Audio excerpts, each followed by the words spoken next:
Salam sejahtera, terima kasih karena bersama dengan saya di Nazilin Unity Channel. Apabila Anwar Ibrahim mengumumkan penyasaran subsidi diesel bersasar, menghentikan subsidi tersebut tetapi mengalihkannya kepada perkara yang lain, ramai orang yang marah, ramai orang mengutuk, ramai orang yang tak suka. Yang paling panas sekali ialah betapa pembangkang menggunakan isu itu, menunggang isu tersebut. Tetapi akhirnya, apa yang dikatakan oleh Anwar Ibrahim, bahkan para penganalisis ekonomi mengatakan bahwa perkara itu sebenarnya membawa kebaikan kepada negara Malaysia. Khususnya mengurangkan risiko penyeludupan minyak di sempadan. Hal ini kerana negara-negara yang berhampiran berjiran dengan negara Malaysia mempunyai harga minyak diesel yang sangat mahal berbanding dengan negara Malaysia. Itu sebabnya mereka selalu mencuri minyak yang ada di Malaysia. Bahkan mereka membawa tongkang, membawa kapal besar, membawa lori besar, kereta-kereta besar untuk menyeludup minyak kita di Malaysia. Itulah yang dikatakan oleh Anwar Ibrahim, merugikan negara ini. Kerana semua orang pun boleh dapat subsidi tersebut. Bukankah lebih baik subsidi tersebut diedar kepada rakyat yang memerlukan? Saudara, hari ini terbukti apa yang dikatakan oleh Anwar Ibrahim benar. Apabila ramai yang terkejut apabila tahu gerai di Sungai Golok jual petrol seludup dari Malaysia macam jual air balang. Bayangkan saudara-saudara, minyak diesel dan minyak petrol yang ada di Malaysia ini diseludup macam jual air balang. Di mana berlaku? Di Sungai Golok. Sungai Golok di mana? Negerinya Anda tahu di mana. Kegiatan menyeludup bahan bakar bersubsidi RON 95 ke negara jiran amatlah membimbangkan. Rakyat negara ini dikatakan menjadi dalang aktiviti penyeludupan ke Thailand, menyukarkan pihak berkuasa mengesan jejak mereka. Penjual didakwa menjual minyak petrol dalam sebotol 1 liter sekitar 28 baht atau bersamaan RM3.64 hingga RM32.50 untuk tong 9 liter menurut tinjauan bernama. Lebih 100 peniaga kecil di negara itu didapati menjual petrol dan diesel seludup, walaupun pihak berkuasa Thailand dikatakan sudah beberapa kali menegur perbuatan tersebut. Laporan itu mendakwa puluhan gerai di tepi jalan di Sungai Golok menjual petrol subsidi milik Malaysia secara terbuka. Salah seorang peniaga yang dikenali sebagai Saleha Abdullah mengakui, ramai peniaga yang menjual petrol dan diesel seperti menjual air minuman. Jika daripada jenama yang agak terkenal harganya agak tinggi, tetapi kesemuanya diperoleh dari Malaysia, katanya. Sepanjang jalan ke Bandar Narawit memang ramai yang berniaga seperti ini dan seolah-olah berniaga air minuman, katanya seperti dilapor bernama. Matki pula berkata dia memperoleh bekalan petrol daripada pembekal di Rantau Panjang Pasir Mas.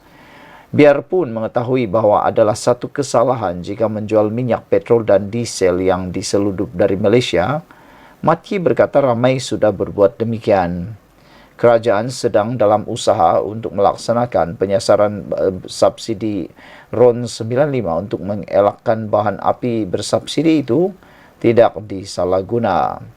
Menteri Pengangkutan Anthony Loke mempunyai mekanisme untuk melaksanakan penyasaran subsidi itu, iaitu dengan mempertimbang cadangan supaya rakyat Malaysia menunjukkan MyCard di pam minyak.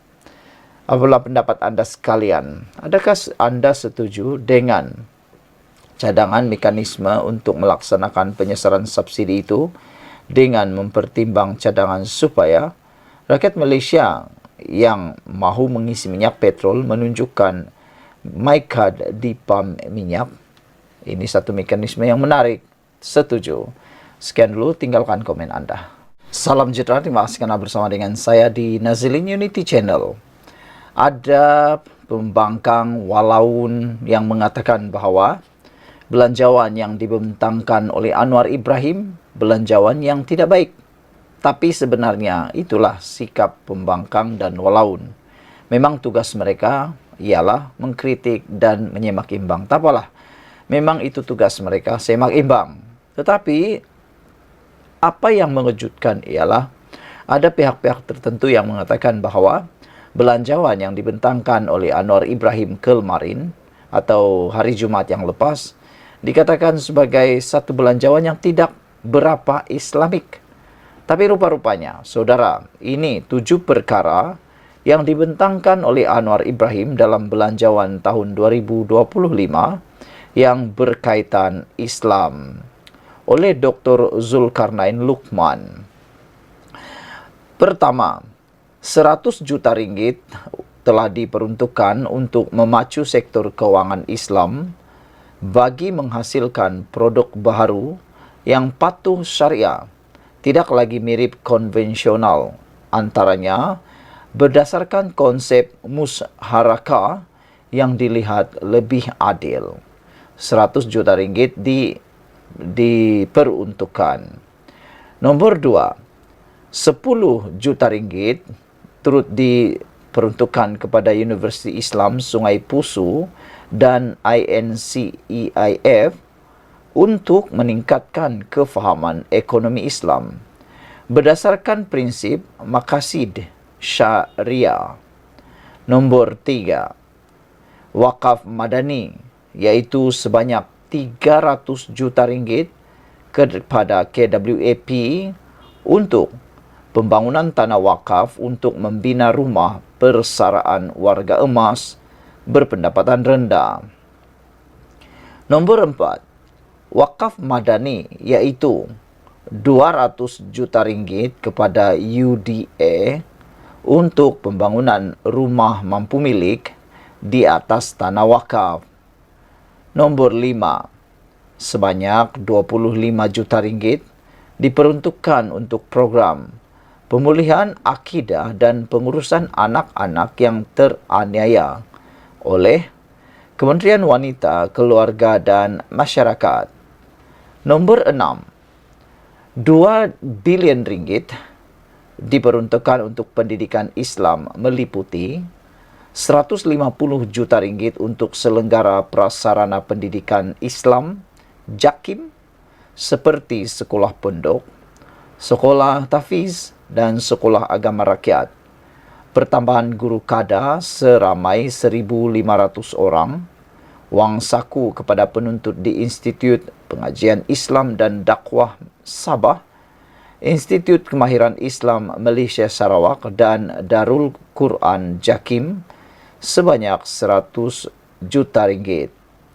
Mencetak 1 juta naskah Al-Quran untuk edaran seluruh dunia dalam bahasa Inggris, Sepanyol, Mandarin dan Sweden. 35 juta untuk 70 ribu guru kafa, guru takmir, imam, bilal, toksiak, nojar dan marbut. Nombor 7, sebanyak RM 1.620 juta ringgit bagi pembangunan industri halal, yaitu 600 juta untuk pembiayaan PMKS halal, 1.000 juta lagi bagi dana jamin PKS halal, 20 juta ringgit kepada Medred untuk mengembangkan kapasiti pengusahaan halal. Satu perkembangan yang baik sesuai dengan Islam sebagai agama persekutuan dengan keutamaan kepada peningkatan syiar Islam, wakaf, industri halal dan ekonomi Islam. Sekian untuk kali ini. Jangan lupa tinggalkan komen Anda. Salam sejahtera. Terima kasih karena bersama dengan saya di Nazilin Unity Channel. Berita kali ini atau ulasan berita kali ini ada ulasan yang paling menarik berkait dengan Wan Faisal Wan Kamal. Ini apabila beliau dikatakan menerima hukuman sebagai lebih keras daripada kad merah. Tapi netizen kata kalau ada kad hitam sepatutnya Wan Faisal diberikan kad hitam, bukan sekadar kad merah. Walaupun perkara ini dinyatakan oleh Perikatan Nasional bahwa hukuman yang diberikan kepada Wan Faisal lebih keras daripada kad merah, tetapi netizen menyangkal dakwaan Perikatan Nasional itu. Netizen tidak setuju dengan apa yang dinyatakan oleh Perikatan Nasional bahwa hukuman yang diberikan kepada Wan Faisal itu lebih keras daripada kad merah. Kata netizen, sepatutnya Wan Faisal diberikan hukuman lebih keras lagi, yaitu kad hitam, yang mana terus gantung 3 tahun. Kerana kata mereka, tindakan Wan Faisal membawa isu yang tidak ada kebenaran, menggunakan isu surat layang, satu perkara yang memang tidak bertanggungjawab sama sekali. Kata mereka takut-takut nanti apa yang dibuat oleh Wan Faisal akan jadi ikutan, akan jadi duluan kepada yang lain. Ahli parlimen yang lain nanti suka-suka pula membawa berita, membawa isu, membawa surat layang ke dalam parlimen yang tidak ada kebenarannya. Bayangkan kalau parlimen menjadi tempat berlakunya tembak-menembak surat layang. Bukankah itu menjadikan parlimen kita lebih kepada sarkis, lebih kepada perkara yang memalukan? Itu sebabnya netizen kata Wan Faisal bukan sekadar layak terima kad merah, tetapi lebih layak lagi dapat kad hitam. Tetapi pendapat daripada Perikatan Nasional sebaliknya. Melalui ketua WIP mereka, yaitu Taqiyuddin Hasan, mereka mempersoalkan keputusan yang dipertua Dewan Rakyat Johari Abdul yang melarang Wan Ahmad Faisal, Wan Ahmad Kamal, ahli parlimen Machang yang masih digantung daripada berada di galeri awam. Netizen kata kalau dah kena kad merah, apalagi nak melalak, apalagi nak bising-bising, kata mereka. Yang sepatutnya Ketua WIP PN Taqiyuddin Hasan persoalkan ialah mengapa top 3 pemimpin Perikatan Nasional kerap tidak hadir parlimen. Itu yang perlu dipersoalkan, kata netizen. Mereka melihat berapa kali, berapa kerap kepimpinan Perikatan Nasional tidak hadir parlimen. Yang peliknya, orang yang digantung nak datang pula parlimen. Yang tak digantung pula tak datang parlimen. Itu sungguh pelik. Kenapa pula yang digantung nak pula dipertahankan? Sedangkan yang tak hadir ke parlimen itu perlulah dipersoalkan.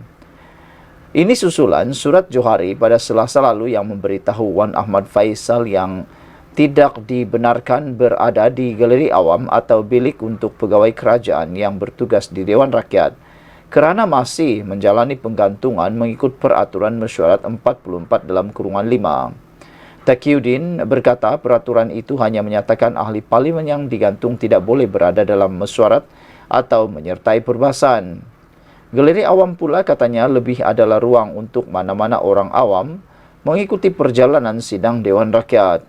Dia juga membandingkannya dengan perlawanan bola sepak, di mana pemain yang dilayangkan kad merah masih boleh mengikuti perlawanan seterusnya di kawasan penonton.